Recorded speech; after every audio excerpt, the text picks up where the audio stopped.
Now the next sutta is 5.5.48. The Buddha said, monks, there are these 5 states not to be got to by recluse or Brahmin, by Deva, Mara or Brahma, nor by anyone in the world. What 5? Where aging brings no old age. That state is not to be got to by recluse or Brahmin, etc. Where sickening brings no sickness, nor dying, death, nor wasting, destruction, nor ending brings the end. That state is not to be got to by recluse or Brahmin, by Deva, Mara or Brahma, nor by anyone in the world. Monks, to the unlearned average man, aging brings old age, and when he is old, he reflects not thus. Not to me only does aging bring old age, but wheresoever there is a coming and going, a passing on and a rising of creatures, to all aging brings old age. And if when old age comes, I should mourn and pine, weep and wail, and beat the breast and fall into distraction, enemies would rejoice while friends would grieve. Food would not please me, ugliness would come upon my body, affairs would be neglected, and enemies would rejoice while friends would grieve. And when old age comes, he mourns, pines, weeps, wails, beats his breast, and falls into distraction.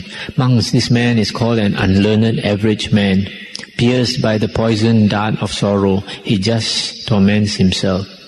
Again, monks, to the unlearned average man, sickening brings sickness, dying death, wasting destruction, and ending brings the end. And when the end is near, he reflects not thus. Not to me only does ending bring the end, but wheresoever there is a coming and going of creatures, a passing on and an arising, to all ending brings the end. And if when the end is near, I should mourn and pine, weep and wail, and beat the breast and fall into distraction, enemies would rejoice while friends would grieve.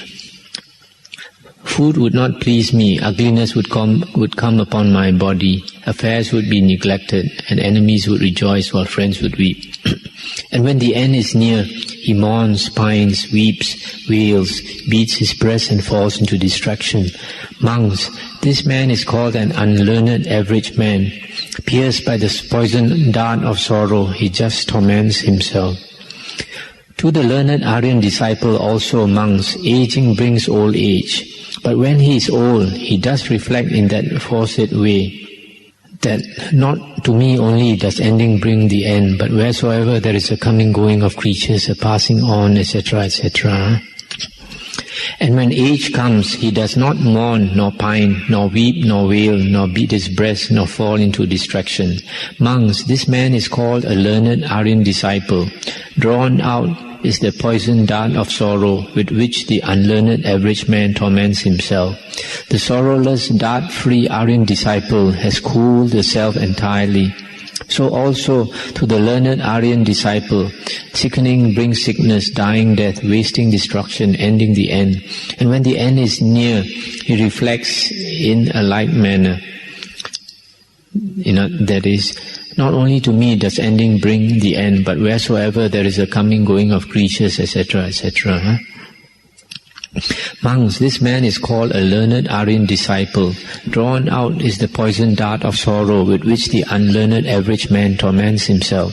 The sorrowless, dart-free Aryan disciple has cooled the self entirely.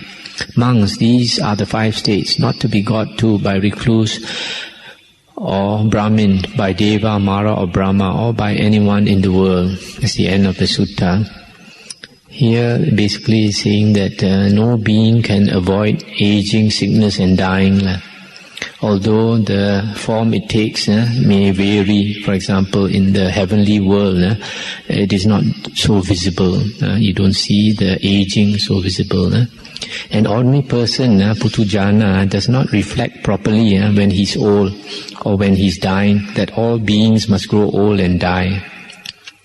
And so he does not accept aging and tries to make himself, for example, look younger.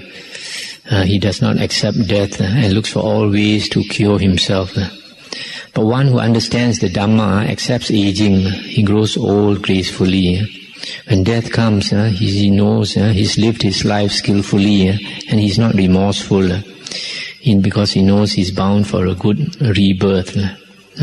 So that's about this sutta. The last thing I like to say is a lot of people, when they are sick, for example, with cancer, etc., they rush here and there trying to look for a cure because they don't accept death. But if they find a cure, they are very, very happy. But then they forget that cure is only for a short while.